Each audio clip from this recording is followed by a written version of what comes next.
So, hi, morning. It's Sunday, for those of you who have lost track of the days, like I have. It's been kind of a morning, so we're gonna just sort of ease back in here. I'm not gonna go like full on teaching at you this morning. We're just gonna kind of like ease back in to the year after the break. So I'm gonna start off with, I need my slides though. What brought you joy over this break? So the break could be, if you're a kid, it could be since you were at school, since you were off school. The break for some of you might just be since you've been out of routine, maybe you haven't worked as much. Break can just be, we took a Sunday off and had a break. So however you want to define the break, what brought you joy over break? And this is an actual question you can answer out loud. Oh my gosh, one at a time though. I'm gonna call on you. Raise your hand. Naomi, what brought you joy? What? Being with Quincy, her niece. Okay, Fred? Whoa, we got a $100 gift card for Fortnite. That's amazing. Being off school brought you joy, Timothy? Playing board games with family. Good. Hold on, is that Peter with his hand up? Reading Percy Jackson. Ooh, that's a good one. I really enjoyed that one. Carrie? Yes, sleeping and not putting on real clothes. These are like the most comfy leggings that I have, which is why I'm still wearing them. Okay, I see someone. Is it Hannah? Being with your family. Oh, we're going to end on that one. That was so lovely. Here is some of what brought me joy over the break, or actually some of the people, which I've noticed a theme of what brought me joy. That's Christmas Eve over on the left, that's sparkling juice in our glasses that my kids are holding. Christmas morning, I had dinner with my nieces over sushi, which was so great. The garden glow with my mom and some family, and the New Year's Eve with my kids. So much joy over the break. So, since this day kind of marks the end of break for most of us, like this is the last day of break, and we have to head back now, unless you're retired. Thanks, David, you can go now.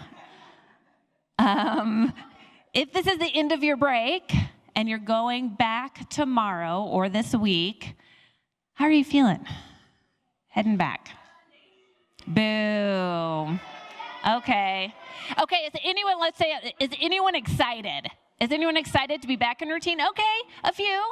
I feel maybe a mix of emotions. I tried to find a picture that really encapsulated how I felt. That's, I think, pretty much sums it up. So, that's where I am today, deep down on the inside.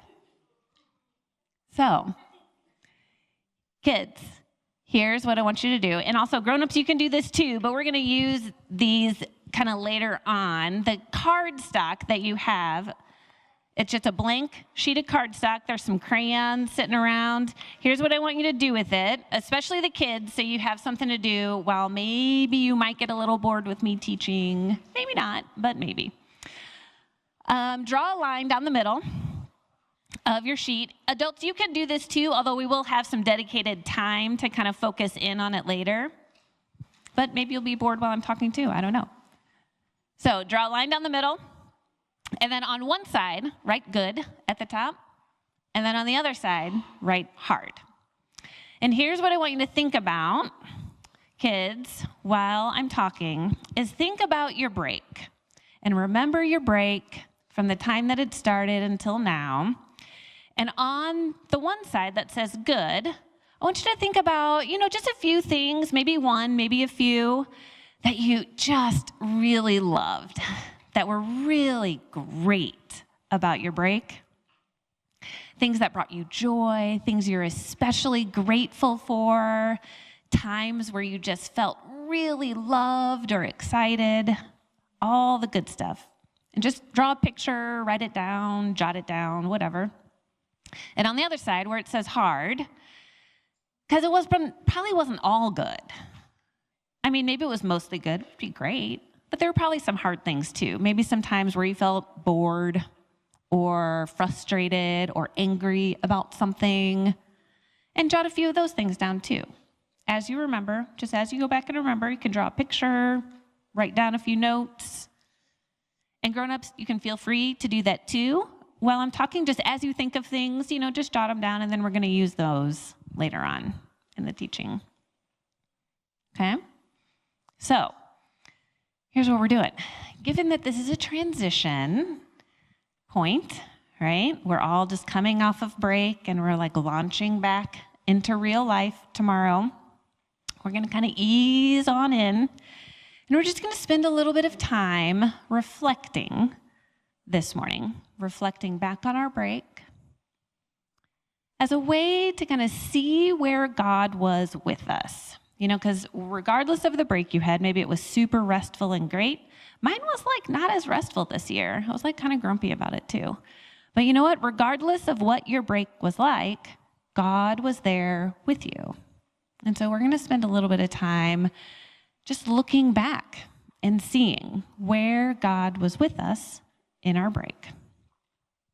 Okay? And my hope this morning is to give you just a little taste of this spiritual practice, actually a spiritual practice, reflecting back with God. Some people call it by its fancy word, the examen, but I'm just going to use reflecting back with God.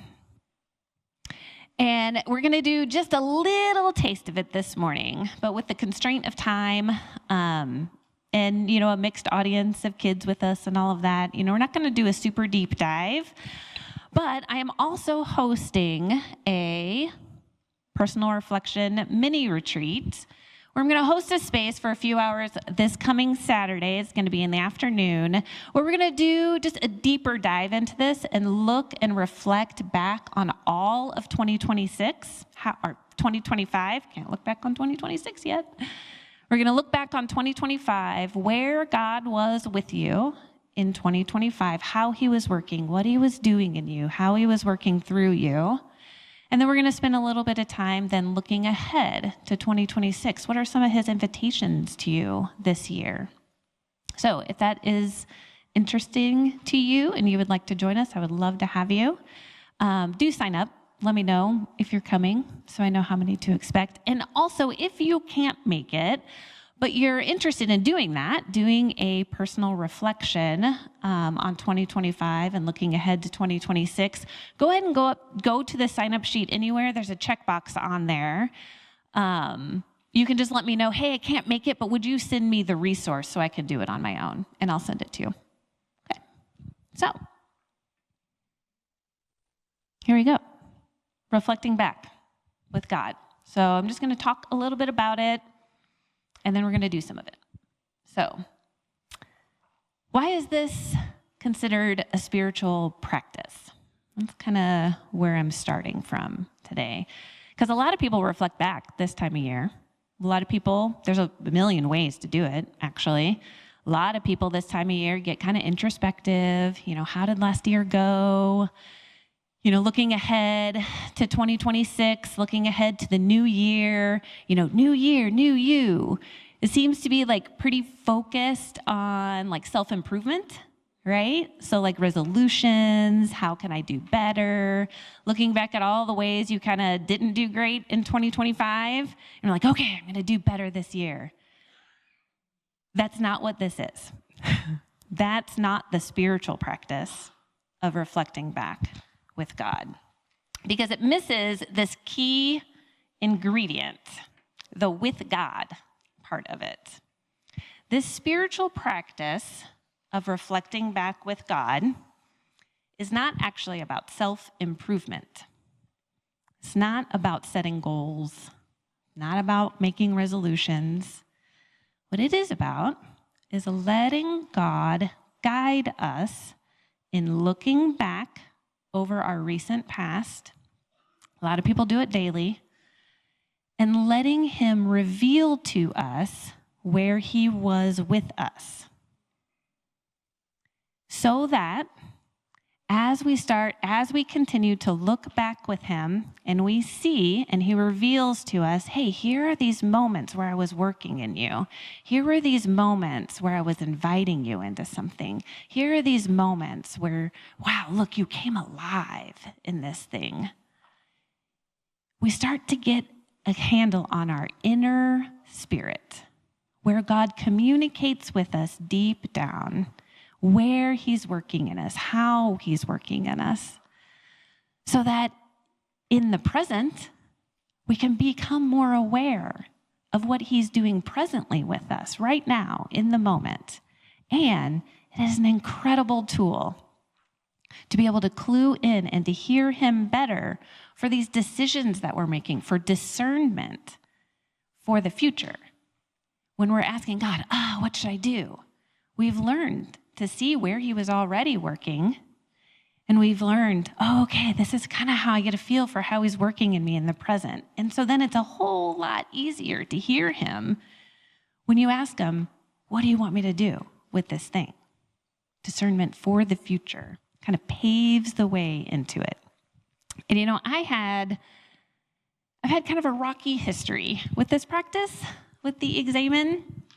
About 7 or 8 years ago, I took this class that went over like all these spiritual practices. It was super great. And I was really intrigued by this one. And I was like, I'm going to do it. But for those of you who don't know, I am an Enneagram 1, which means I would consider myself a recovering perfectionist.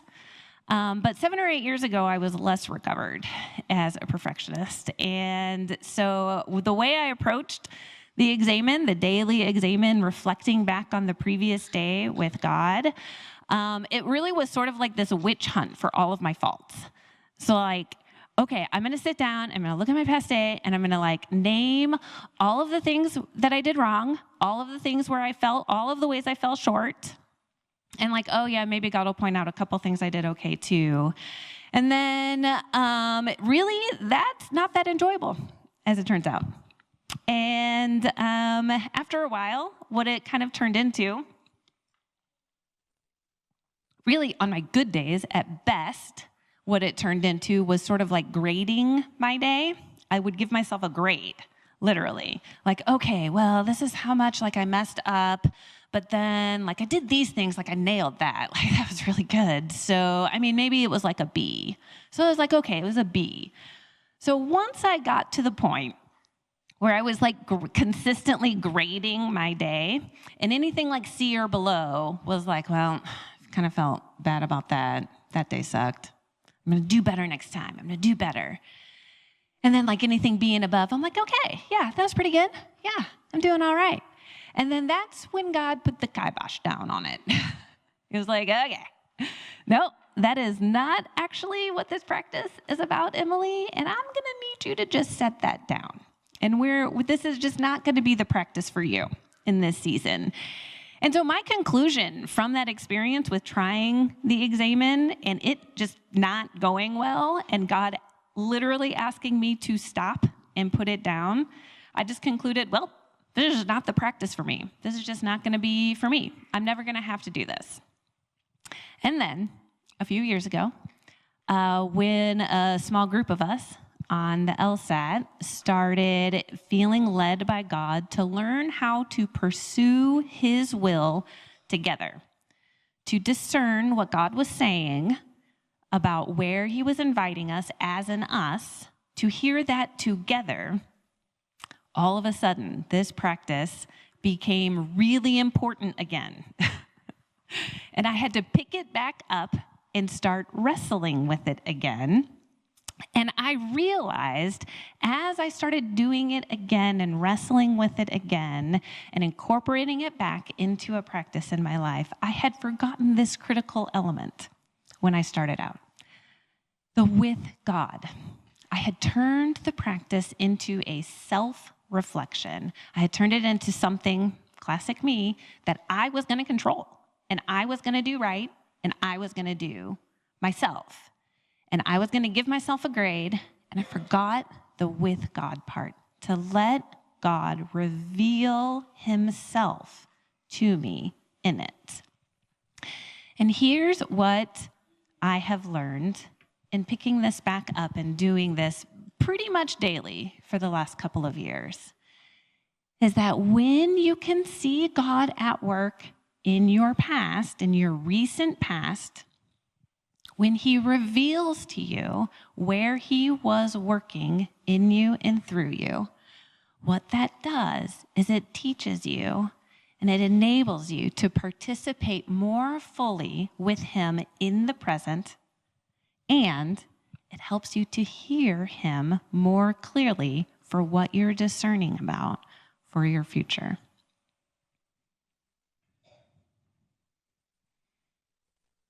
A couple of scriptures were highlighted to me in this process of sitting with this teaching. And I just feel like they just really illustrate so wonderfully the heart of this practice because, maybe it's just me. Maybe no one else gets tangled up in this one, but I still get tangled up in this for myself. Oh dear. Okay, well, I'm just going to read them to you. Also, I don't have them on my sheet, so they have to be on the screen. It's fine. It's all going to be fine. Psalm 119. 2 steps. Step 1, I have considered my ways. I've looked back and I've considered them. I've thought about them. Step 2, and I have turned my steps to your statutes. There's a decision point in there. There's a turning that happens in this process. It's not just one thing. I'm not just looking back and considering, and that's where it ends. There's a step 2. I turn my ways. I turn my steps. Toward what? Toward God and his statutes. In Proverbs 29:18, this is how it says it in the Message, which I really, really love how it phrases it here. If people can't see what God is doing, if they're not considering their ways, in other words, they stumble all over themselves. If you can't see what God is doing and it's all on you, you just stumble all over yourself. But this is the key. When they attend to what he reveals, they are most blessed. This phrase is the heart of this practice. God reveals himself and you to yourself through this practice of looking back on your recent past with him. He reveals things to you, and we attend to them.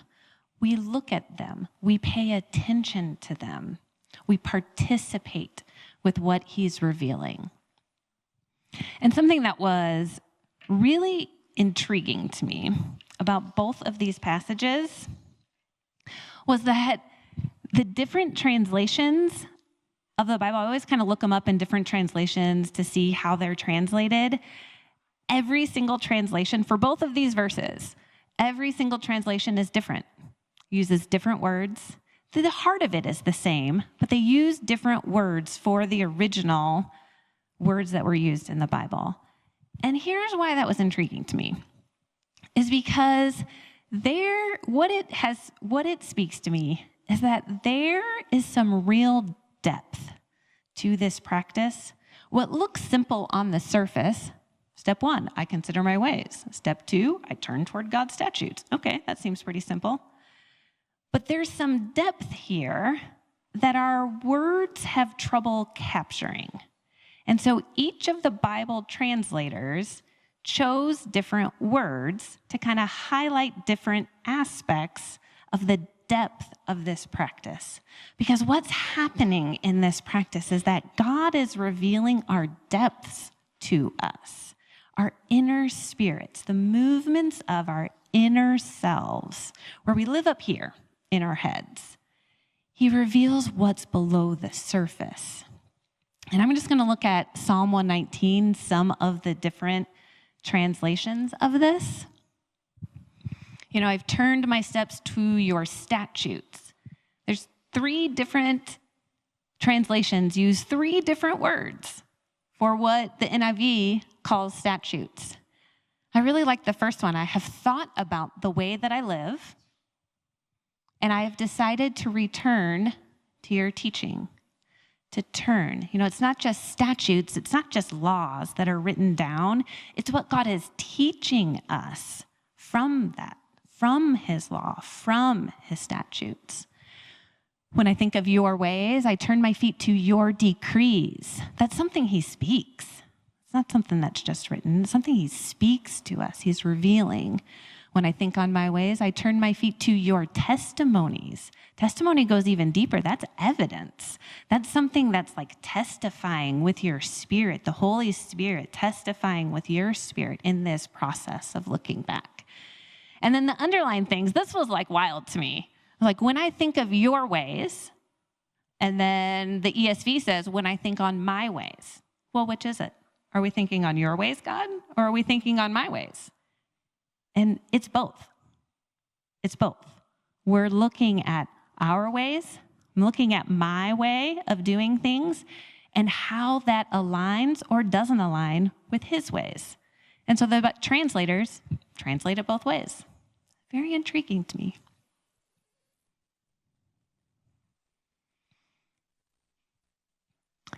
So, lest we think that this is a simple, like one and done, I think it's best to think of this practice as a long arc over time. It seems pretty simple. I look back on my ways, and then I turn toward his statutes. I turn toward his teaching. It's really not a one and done. This is an over time kind of practice. Over time, as I look back over time at my life with God daily, maybe weekly, periodically. Over time, I get a feel for where he is working, where he isn't working, what's going on inside of me. And over time, he aligns me and my ways ever more with his ways.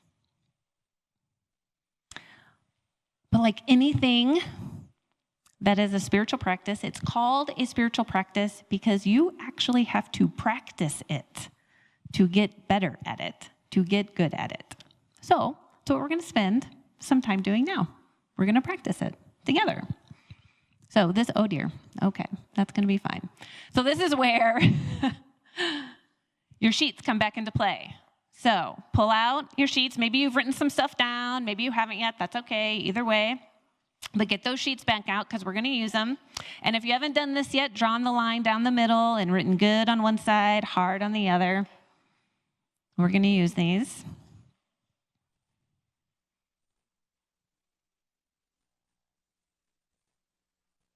There we go.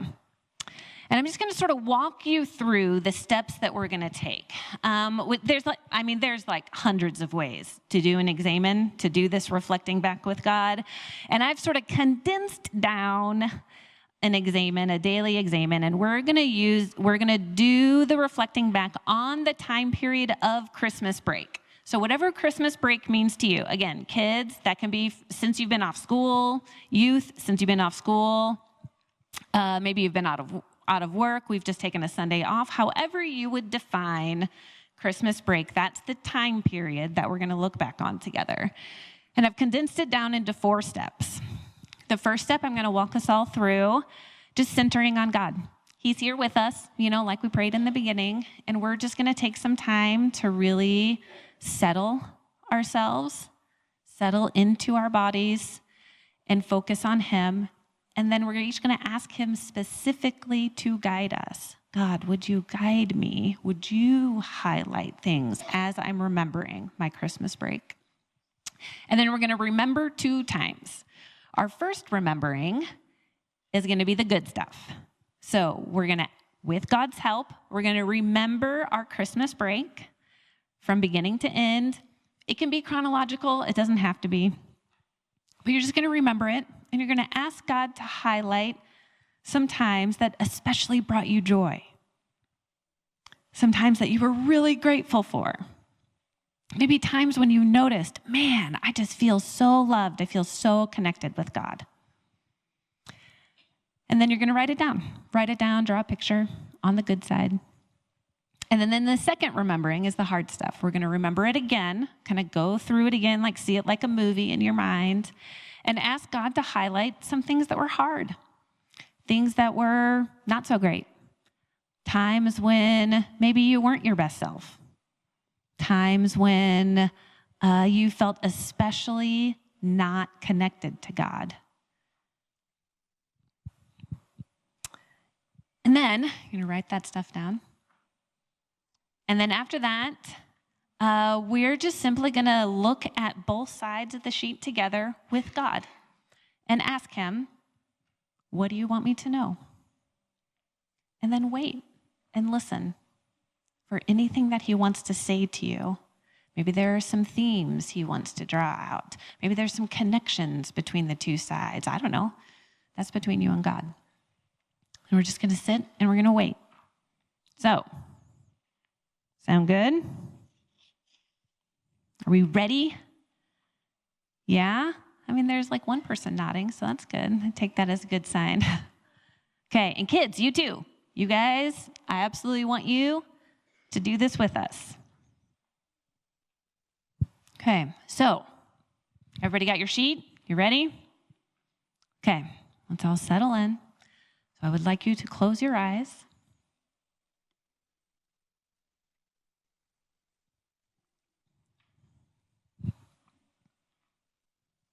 Dodsons, you're just in time. Grab a sheet. Okay, take a couple of deep breaths, like really deep. Fill your lungs completely, and then blow it out really slowly, where your exhale is slower than your inhale. You too, kids. And if you fall asleep, that's okay. You probably just needed sleep.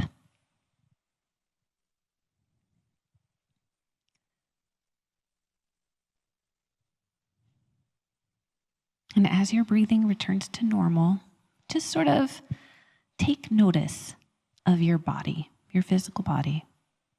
What's it feel like? Just notice any place you're holding tension. You can try to relax it if you want. Turn your notice to your thoughts. Any thoughts swarming around in there? You don't have to do anything with them. Just notice. You're bringing them in with you to this space.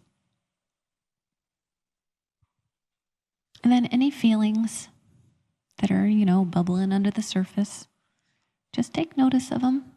Maybe you want to hand them over to God. You don't have to. It's enough to notice.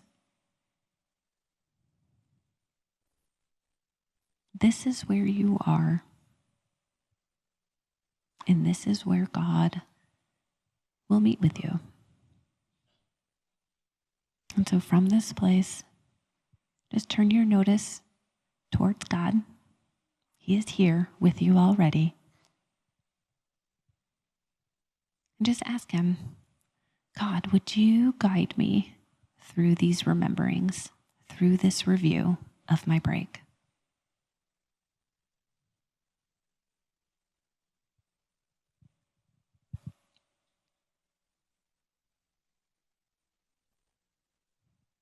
So now we'll do our first remembering.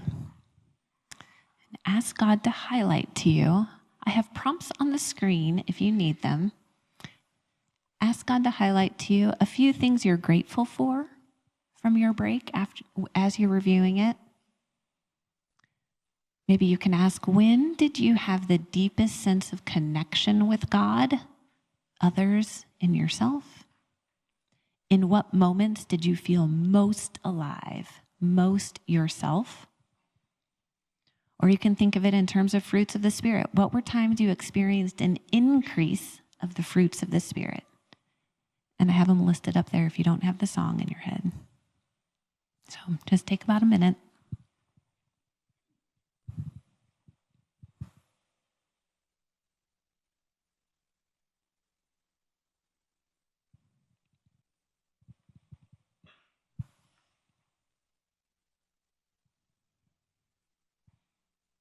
And if you've already written some stuff down, kids, earlier, just remember the good things. just spend a couple minutes remembering and being there, being in that, and remembering how good it was.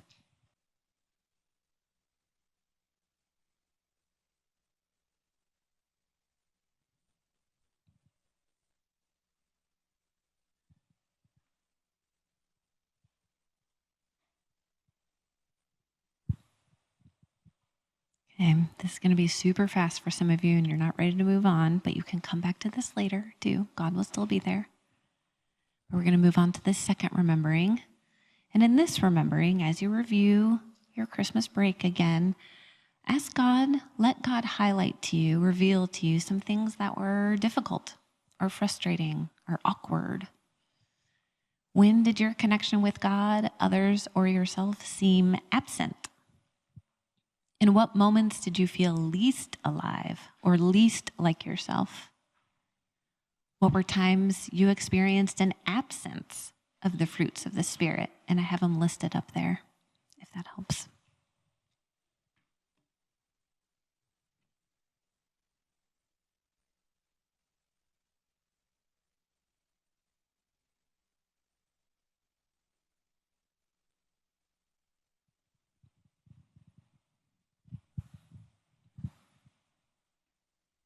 Okay, that was maybe an eternity for some of you and too short for others, but we're going to move on to this last step.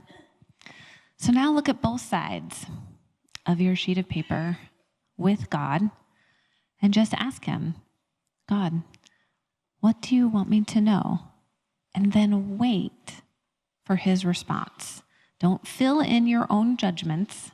Oh, I shouldn't have felt that way. Oh, I was being really harsh. Don't fill in that. Ask God, what do you want me to know about this? What do you want to reveal to me about this? And then flip that page over and write or draw anything that comes to mind.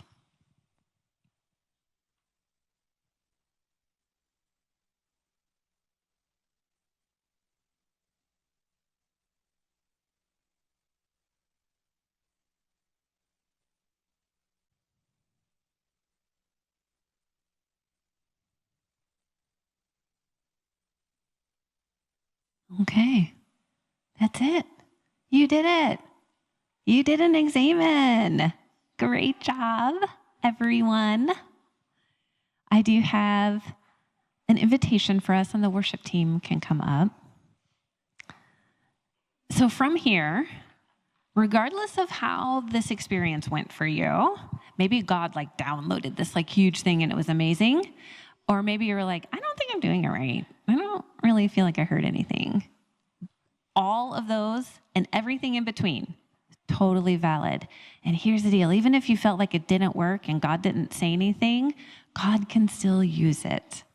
And that is where my invitation is coming from, is to tell someone about your experience with this reflection this morning. Even if you were like, I don't think it worked. I don't think I did it right. Tell someone. Let the community come alongside you. Let your community come alongside you and encourage you. And maybe point out things to you that, oh, actually, I do think that was God speaking to you. Like that, what you said right there, I think maybe that was God. And there has a way, and even if you did feel like, whoa, God said this huge thing to me, telling someone else has a way of locking it in to a place where you won't forget. And just another invitation to join us at, if this was like, oh man, that was way too fast, I hardly got into it at all. Join us at the Personal Reflection Mini Retreat this Saturday. We're going to do a deeper dive, look at all of 2025, look ahead to 2026 for a few hours.